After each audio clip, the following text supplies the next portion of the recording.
Hey there, and welcome to Money and You. I'm Michelle Perkins, your host.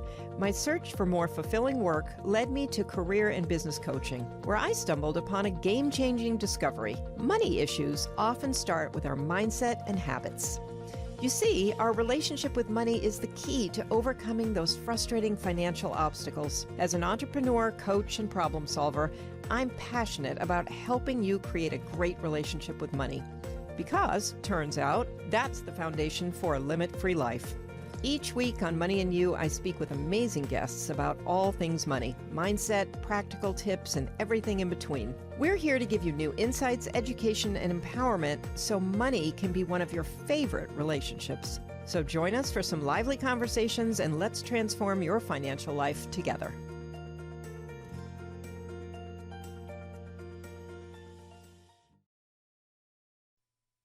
Hello, and welcome to another episode of the Money and You Show. I'm Michelle Perkins, your host, and I'm thrilled today to bring a great guest to the show. I have somebody who I think you're really going to enjoy. He has a very, very popular financial podcast, which we'll give you the name of in just a minute. And he's a real leader in the industry and somebody who has tremendous experience, and he's written a marvelous book called Money for the Rest of Us. And I think that says a lot just in the title. So I think everybody will get much out of this show. So without further ado, I'm going to introduce you to David Stein. David helps individuals become better and more confident investors through his writing, audio, and video. He hosts the personal finance podcast, Money for the Rest of Us. The show reaches more than 40,000 listeners per episode and has over 10 million downloads. The podcast has received mention from the New York Times, Forbes, the Chicago Tribune, and the U.S. News and World Report. David also provides investment insights and model portfolios to 1,000 members of the Money for the Rest of Us Plus community.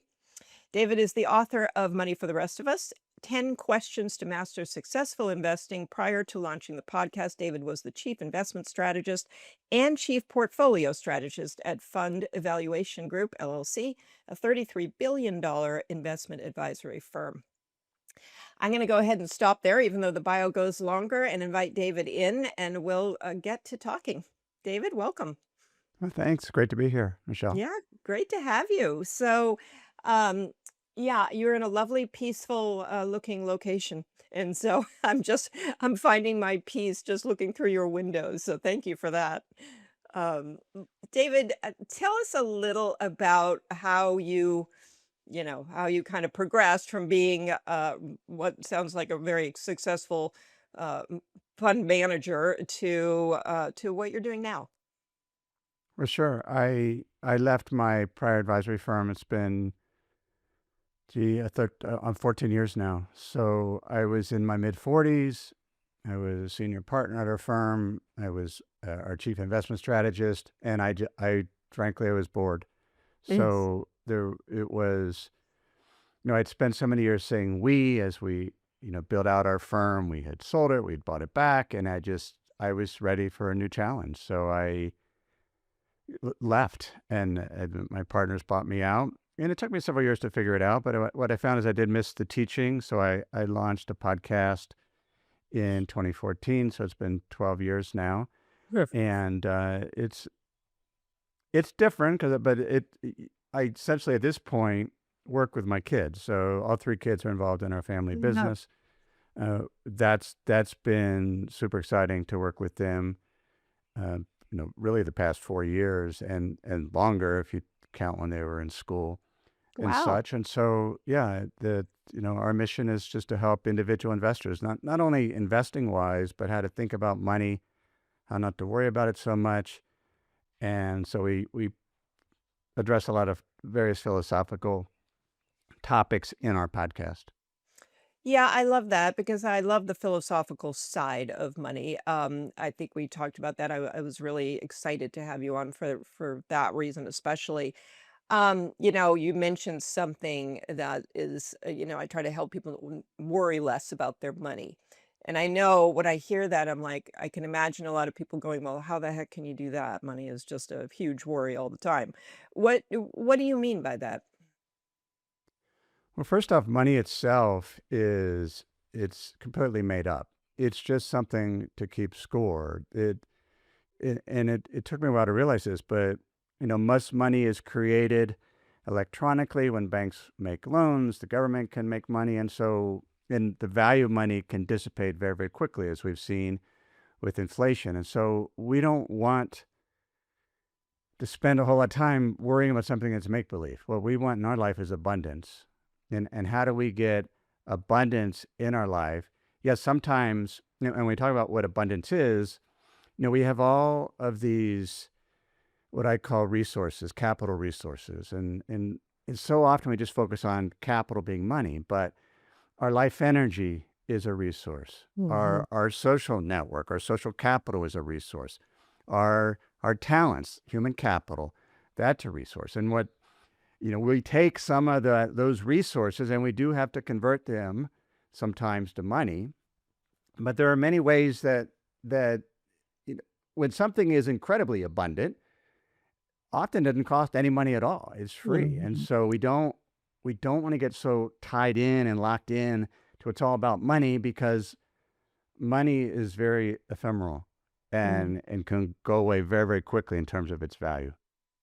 Yeah, I really find that that's one of the fundamentals is to define abundance for you, whatever that means. I mean, it means different things to different people, but to really dig into that because I think there's sort of an idea that, yeah, I'll figure out what abundance is to me after I have enough money to sit back and figure it out. And I think it's the opposite. I mean, I think you really have to understand. Otherwise, you're just chasing something that probably won't deliver in the end. Um, I mean, money's great. I mean, don't get me wrong. It opens a lot of doors and creates a lot of choice for people. But as you're saying, there are a lot of people with quite a bit of money who don't have the abundance that somebody, well, at least that I would want. I see it all the time around me. So, yeah, I think it's a really interesting question, and I kind of love that you help people understand that. Well, when So, you think about it, so there's economists back in the 30s called his name was John Maynard Keynes, and he wrote an essay about what life would be like in 100 years. So yeah, essentially 2030. And in there, he saw the trends. He could see that the global economy, that it would be so productive, and there would be so much of everything that people would only have to work 3 or 4 hours a week wow. because all our needs would be met. And he said, yeah, there'd be some that would continue working, and he called them purposeful money makers, that those that just like to make money just for money's sake, to keep Hmm. score. But the rest of us would basically, we would have everything we need. And so we know it's 2026. We're not there Yeah, in and the sense of what changed. Well, what changed is we invented so many other things that we could buy with money. So we need a gym membership. We need 5 streaming services. We need the latest iPhone, the iPhone Fold or Ultra when it comes out next fall. And so we need bigger homes. We need more granite countertops. We even as simple as something like a light bulb. When you look at, you know, 100 years ago, to light your home, equivalent of 60 watts, would take thousands of hours of work to be able to afford that. And now we can buy one LED light with 3 minutes of effort. So what do? Your average home has 50 light bulbs. Your yeah. average room, we don't just have, so, and I mean, that's just a metaphor, but we do that when all kinds of things keep adding to what we want, which keeps us locked into this constant effort to make money. Yeah, and we work in this system of, our world that is generating so much desire for the things. I don't, how do you kind of combat that need? I mean, perceived need for all of, I'm thinking now about the 12 light bulbs in this tiny room in the ceiling. But anyway. Well, yeah, I mean, well, one trick is we know that there's something called the hedonic treadmill. So when we buy something new, there's a dopamine hit we get. We feel pretty excited about that new thing, whether it be a new outfit or a new phone. But after a while, that dopamine hit wears off, and so we start thinking about the next thing. Mhm. And it's like with any treadmill, you don't ever get anywhere. And so one thing that I have found to be helpful is to slow it down by thinking more about what you want to buy. So an example would be if somebody likes to cook, rather than go to the dollar store and buy every cheap gadget that comes out that's at a discount and doing that every week, maybe you want a set of whatever European or Japanese made cutlery. So you spend hours and hours researching it and thinking about it. And then eventually maybe you buy one and you try it out and you cut all your vegetables or whatever, and you have such pleasure and joy in using it because the object itself is so inherently good, because there's been so much thought put into its design, the artisans that made it. And so by buying fewer, better quality things and taking our time to enjoy them rather than, and so then the depth of that satisfaction with that item, we don't get bored as quickly. Or I even, you put yeah. it away and you use it and you remember it. And so that would be one way. So because it's so easy, because we get so much information, to always be chasing the next thing. And we should try to slow it down and enjoy the experience more, because much of the experience is actually the anticipation rather Mhm. than the actual purchase. Yeah, that's so true. And I love what you're saying. I think, you're not saying don't spend, but you're saying spend intentionally on the things that matter to you, that actually bring you some level of joy. And buy the right things. And I've gone my mom always said that. She was a big proponent of, buy good quality things and just have fewer things, but what you have, you enjoy. And I know probably like every young person, you go through a period where you can't buy enough, new clothes every season. You just want a whole new wardrobe. And um the older you get, it just feels very different. It's like that's not even interesting at this point. I'd much prefer to buy a few things that I really love. I wear them a lot, but whatever. I still like them when I put them on, instead of the the cheaper things that I'm ready to toss. Well, So I love that philosophy of what you buy. I think clothes is a great example. Most people have they just have never actually experienced what high quality clothes look like or Mhm. feel like. My son and I, just as an experiment, early this year, we hosted, uh, uh, we rented a booth at the Palm Springs Vintage Market, and so we had some vintage clothes, but we also had contemporary clothes by, very well made stuff, just to show people like this is what quality feels like. And it Mhm. does, and people tried them on and they realize, oh, this actually does feel different. Now, we sold a few things, but that really wasn't the point. And so a lot of times it's not having been exposed to those things Mhm. to, people often think, t-shirts are supposed to wear out after whatever, 3 weeks after you wash it. Mhm. Mhm. Right. I mean, I'm wearing a t-shirt I've had for 4 years. Yeah. And, I know everything about it. I know how it was made, and it'll last another 4 years. But I mean, and then the collar still stands up, right? But when we think about buying fewer, better things, it's actually good for the overall economy. So when we think about, there's a lot of, whenever economic growth gets into the news, GDP, it's called gross domestic product, that doesn't measure how many things are made. What it's measuring is the value of what is produced. So if we buy one t-shirt and it costs $80 and it's made in the US, that from a GDP standpoint, that's equivalent to buying, do my math, whatever, six, seven, eight, $10 t-shirts Right. at Yeah. Costco or Walmart, right? Yeah. And if you got one, you can wear it multiple days in a row. It's just that we get in this habit of wearing more and more, buying more and more. but we can be satisfied with less and owning fewer things and actually be more joyful in it because it just feels so much better to wear or to use. Yeah, you're absolutely right. And when you can if you think about all the consumer goods in your home, whether it's furniture or clothing or, whatever, um,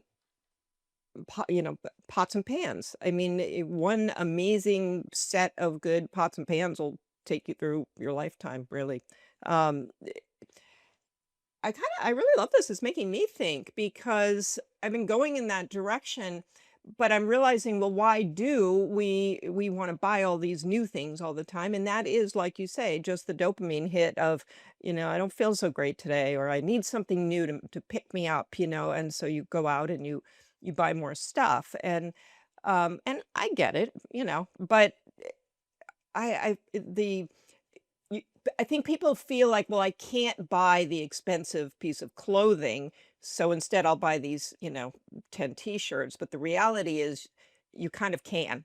You're opting to buy more quantity and less quality. Um, And you so can buy it used. I mean, they're the real Exactly. real. Oh, I mean, there's so today is many amazing. other ways, Second Street to if you want to shop in person, that it's all accessible. It is. I It mean, is. Today and is a maybe you have to schedule. Like I live in Idaho. Like I don't buy clothes in Idaho. I only buy clothes when I happen to be traveling somewhere that certain shops that I like or whatever. I mean, one that keeps me from buying a lot more stuff. If you Mhm. schedule a trip to wherever LA area or Mhm. New York or I mean any super big city, there are boutiques, there are used clothing, and make it experience. And so when you connect buying the good with an experience, then again, that helps reinforce the joy and the satisfaction because when you wear it, you remember. I mean, I remember where I bought I remember the shirt I'm wearing. All right, I know Yeah. exactly who I bought it from. Yeah. We were in New York. We went to a pop up. I met the designer. I had no idea she made. We weren't even there for that. And we spent 30 minutes with them, Yeah. and I had no intention of buying the shirt. But after meeting with them and think, yeah, I'll support your business. It's like buying art. I mean, that's Mhm. what when you buy quality clothing and you're supporting a designer. It's a small business. I mean, they are Mhm. not wealthy. You're buying a piece of art that you can wear for decades. Wow, this is not the way I thought the conversation would go, but this is so interesting to me, and I just love that you said all that. It really drives home this idea of intentionality with your money, whether you're investing or whether you're just buying, your regular things that you buy. And I think, you can have that carried throughout your financial life, and I think it's really wise. And I think let's talk about investing since that's your thing. Um, what are some of your investing philosophies? Well, the one of the biggest one when it comes to not so much investing, but so many of us are investing to retire or hoping to retire. One of the things I've taught for years is to live like you're already retired. Yes. So we don't want to retire to get away from our job. We want to create a life now that we enjoy. And you talk about that in your work, where you're not dreading your job, so you're creating a life, and you're investing. I mean, the whole point of investing is taking some of that life energy and storing it because we know that due to inflation, the value of a currency, US dollar, is falling relative to real things over time. Mhm. Mhm. And so all investing is it's taking that life energy and whether we got paid for it, got paid for it in our job, and we're putting some of the way. So the idea is we want investments that will earn more than inflation, and so which is called Mhm. having a positive real rate of return. So something Mhm. above the inflation rate. And right now, inflation is running roughly 3% per year. It's been higher.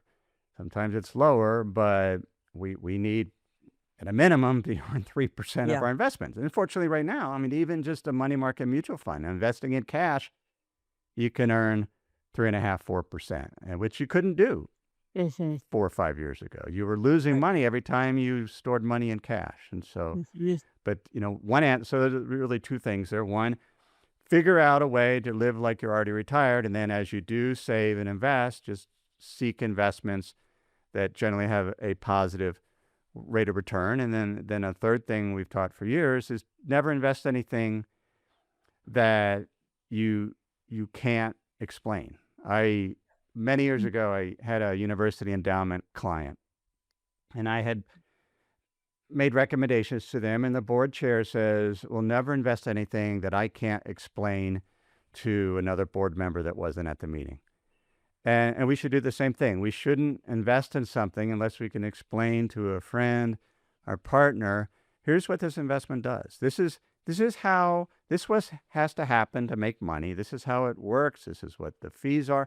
But just be able to explain it. And that's why you think about 401k plans. There's so much information Mhm. that the sponsors are providing so that we can actually understand what we're investing in, even if it's something as simple as a target date retirement fund. At least understand it, be able to explain it. That process, one, it humbles us because we realize, well, maybe we don't know as much about Bitcoin or prediction markets or Mhm. currency trading or whatever hot, sexy thing that is marketed so heavily, that maybe we should step back before we enter into that and focus on simpler things like what's in our 401k plan Yeah. and how to Yeah. invest it. Yeah, and I think just like the clothing conversation, people sort of chase, the next trending thing, and they don't understand it. I didn't understand crypto, still don't really understand it, so I haven't bought it because, like you said, I need to be clear in my mind about what it is, how it works, and how I could see, can I understand how it creates a return?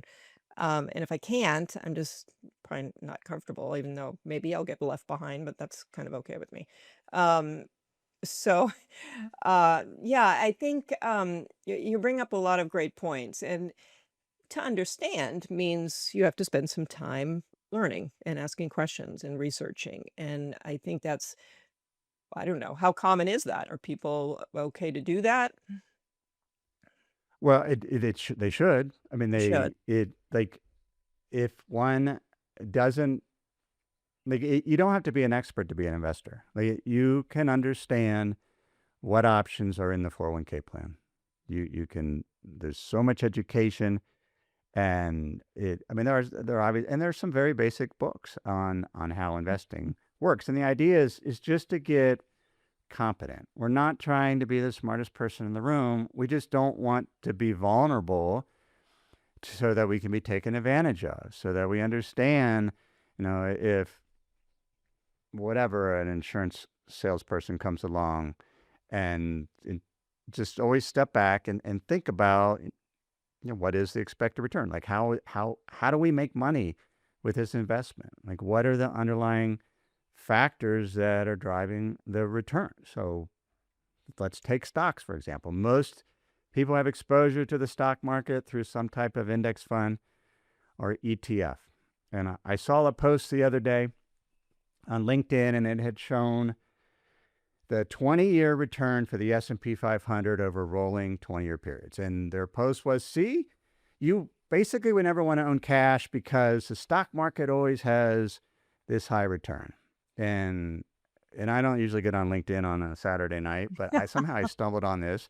And it's like, no, it's not that simple, because you have to look at, well, what drove the returns? What drives the return of the stock market? One, it's the dividend. So the cash flow that the companies are paying a portion of their profits. And so that there's something called the dividend yield. It's like an interest rate, but what you're getting on stocks.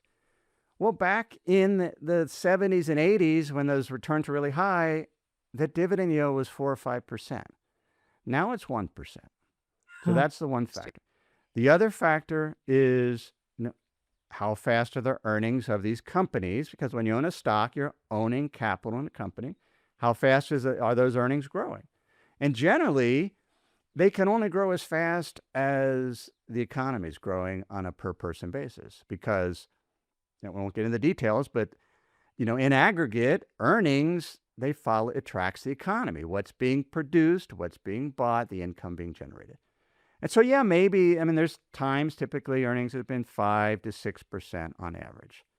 And so, yeah, if you're getting 4% dividend yield and your earnings are growing at 5, 6%, that's a 10% return.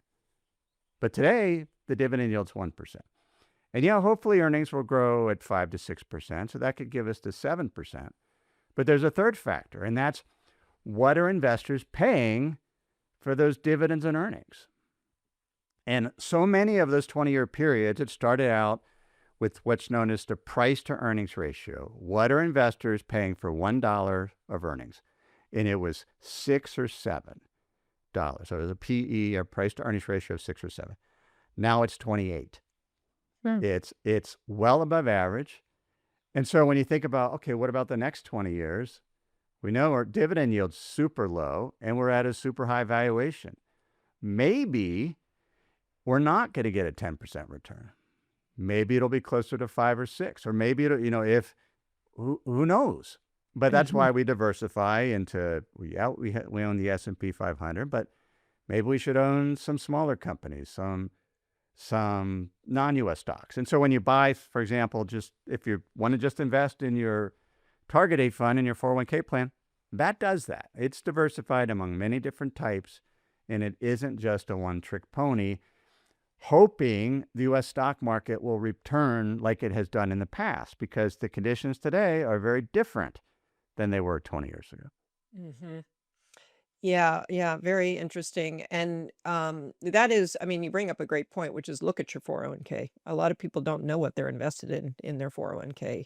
Um, I find so they may have bought a lot of their own company stock, for example, and not really paid attention to what they've got in there. So I think first of all, become aware of what you've got. And for some of these, they're very old too, and they've been investing the same way for a really long time without moving it around. So, how do you feel about that? I mean, what should people be? How often Well, should they? first, yeah. Yeah. First off, if your 401k plan has your company stock, like if you're able to buy it at a discount, then buy it at a discount and sell it immediately. Because and I've seen this, I grew up in Cincinnati. So in Cincinnati, Procter & Gamble was a big employer. A lot of retirees had a lot of P&G stock. You're doubling up your risk. You're already exposed to Procter & Gamble or your employer because they've employed you. You could get laid off. And then you're doubling down, and your retirement savings are tied to the fortunes of that company. And I've seen it. P&G's gone through periods of bad times. I've had family members that were heavily invested in General Electric stock. Sell it, because take the discount, but that you don't want to double up the risk where you're employed and your investments, and you definitely don't want your retirement tied up in one stock. Or I teach, like, I don't buy individual stocks.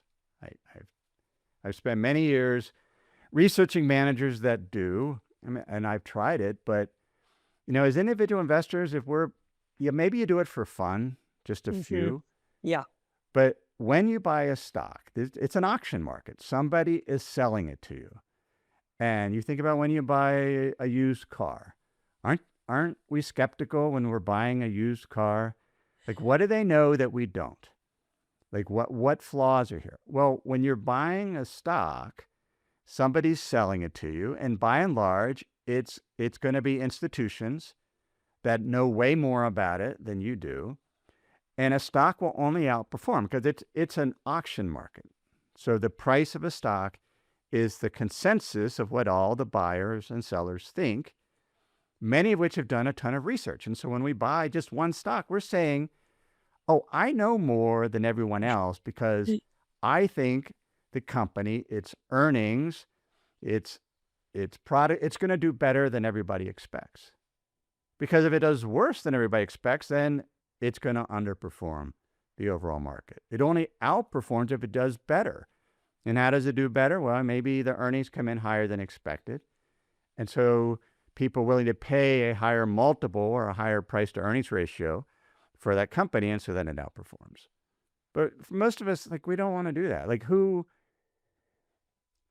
take tennis. So I've been playing tennis again, and I'm not going out and play against the pros, and yet we do it all the time in investing. It's like, I'm going to go invest and buy in individual companies. I'm going to trade options. You're playing against the pros. And I've seen it. I had a guy, one of our sponsors of our podcast was Sleep Number Bed. And I finally got tired of talking about their pillows. And I said, I'm going to go buy a bed. So we go in, and the salesman didn't want to talk about the Sleep Number Bed. He wanted to talk about trading stocks and academies. And he had taken $30,000 he got from in inheritance, and he went to this trading academy to learn how to trade. And I said, which one is it? This was in Phoenix. I go and I said, what's their sales pitch? And their sales pitch is, you're falling behind. You aren't going to do it with your 401k. You need to generate a much higher return. We will teach you how. We have a patent on the process. We're going to teach you. And it was people that were vulnerable. And I don't know how many I didn't buy, but I went and I checked out their patent. And what did their patent say? It said, we teach people to take advantage of unsophisticated traders. Wow. In the sense that we will teach you how to take the people that are just going in and they don't know what they're doing. That was their patent, to rip off people that were naive. Wow. And that's what a lot of investing is when you don't have cash flow on your side. When you're buying the stock, if you buy an index fund, you're buying an ETF or something in your 401k, you benefit from hundreds, if not thousands, of companies. Mm-hmm. Some will do better than expected. Some will do worse. But in aggregate, what's going to drive the return? It's going to be the dividends, the earnings, and changes of valuation. You don't have to pick individual ones. It's like looking at a big bowl of popcorn that's unpopped and deciding which one's going to pop first. We have no idea. We want the entire bowl. Great analogy. And that's how we invest. We want the entire bowl. And then we benefit from these broad factors that are tied to global economic growth. Yeah, I love that you said that. I do feel like in general, people are watching the people who do pick individual stocks and think that they're going to, I don't know, but their whole, what they have going on is somehow weaker because they're not doing that. And so, yeah, I love what you're saying. Because it's boring. It's so much more fun to pick individual stocks. As an institutional advisor, we would do beauty contests. There would be a university endowment investment committee. They'd bring in 3 or 4 managers let's say they were going to hire a new U.S. small cap value manager. And so they'd bring in 3 or 4, and they would have their presentation. And invariably, the committee members, they want to hear stock stories. Like, tell me about one of your holdings. And it might have been one of 100. And it's a compelling narrative. Mm-hmm. It's like the hero's journey, but for the stock market. Yeah. But when you think about, well, what actually has to happen, the company has to do better than what everybody expects because it's an auction market. And sure, try it out. But if you try out picking individual stocks, track your performance. How well have you done across all your picks? What percent won? What was the total return? Maybe you set it up as a separate portfolio or something on Robinhood. Fine. I think you'll find over time that you're not going to do as well as buying the overall market or what's available in your 401k plan. But it's still fun. You learn a lot. I learned a ton. Right. Picking individual stocks. And then I got tired of it because I realized I'm not smarter than everybody else. Yeah. Yeah. Well, I love this. I could talk to you all day. I have 800 new questions that are popping up. We don't have the time. So please tell us a little about your book and about your podcast. And, why did you write the book? Is the book out now, or is it? Well, the book's been out 5 years. So, the book, Okay. I'm hopefully getting my second book out here in the next year. I read the first book, McGraw-Hill published it. And I learned a lot about book publishing. One is I don't work well with a deadline.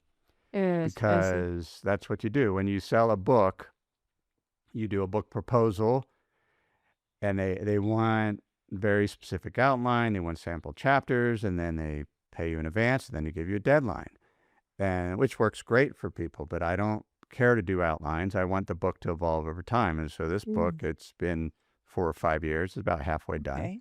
Wow. But it's a lot of the themes that we've talked about. So the original book is 10 questions to 10 questions for mastering successful investing. So if you want to invest, if you have a specific investment, here's the 10 things you should ask. And I've talked about one of them, like what is it?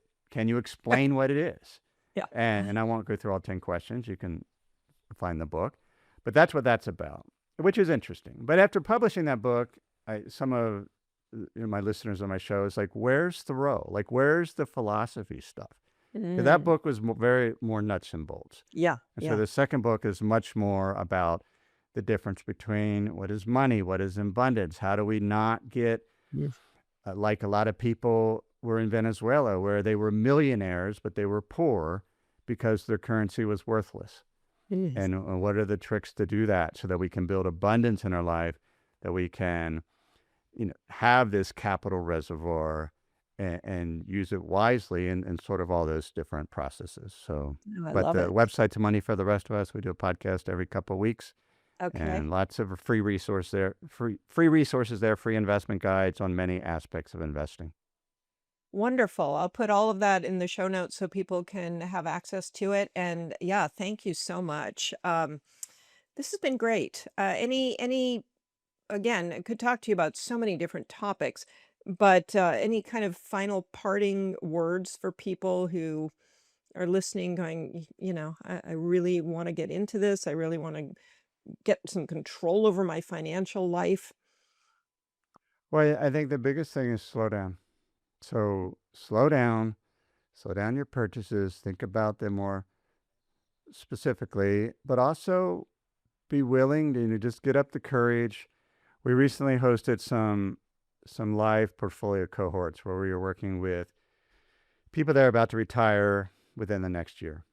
And so now things matter, right? Before, Hmm. if it's 20 years away, but if you're going to retire in the next year, suddenly it makes sense to understand, well, what do I own? And so we help them gather all their statements and figure out what investments they own and what is the expected return and the risk of what they own. And most didn't realize that they were taking as much risk as they were leading into retirement. So another thing that we should do is certainly slow down what we're spending, but face the music where you're at. See, Mm, what is your savings rate? And, use some of the free online calculators to kind of see, and that can kind of, it takes courage to do that. it But does. those tiny steps. I got an email the other day where I'm going to talk about it on our podcast this week. He started listening to our show in 2015. He didn't come from wealth. They had no money. They thought their retirement plan was to hopefully, they had a condo. They would someday be able to pay off their condo and get enough money to buy a tiny house that they could rent or buy, and then they could live off whatever rental income on their condo. That was it. They were in debt. They had medical debt. They had children with Mm. special needs. 10 years later, after just learning from our show, from learning from others, by budgeting, by slowing down, they have $750,000, and it's Wow. more money than they ever thought they would have in their life. Wow. And with their home equity, they're a millionaire in 10 years. They went from debt, and in 2015, he finally was able to get $30,000 to invest and trying to figure Wonderful. out how to do that. And so it's a real story. 10 years that we can change our financial life over a 10-year period if we're willing to kind of stop hiding what's happening and actually look at where are we now and Yeah. what has to change. You bring up one of the greatest points, which I really like to encourage people to do is to just stop avoiding your money. I mean, at any Mhm. point, I know why we avoid it. I've avoided it myself for the same reasons, but we just don't want to look at it. And we don't want to face, whatever there is to face. Sometimes it's not as bad as we thought it was. Sometimes it's worse. But your point is so important. For the most part in life in general, we can fix anything if we know what the problem is. But when we are just leaving it, we don't know what we Right. don't do It anything. just gets worse. That's Right. right. That's right. David, thank you so very much. Yeah. You're a Thank you. wonderful Yeah. guest. I'm excited to listen to your podcast. I hope the listeners here are excited to listen to the podcast. There is a wealth of information that to be gained from listening, from reading your books. And so, yeah, I'm officially a follower at this point. So thank you so much and really appreciate you coming on today. No, thank you, Michelle. Yeah. That's great. And audience, thank you. Thank you for listening. We love it when you listen to the Money and You show, and you can do so on all the podcast platforms. You can find us on the Limit Free Life YouTube channel. And always love to get comments and feedback, and certainly love you to share the show with anybody you think can benefit from it, and give us a rating and a review. That would be fabulous. And we will see you next week.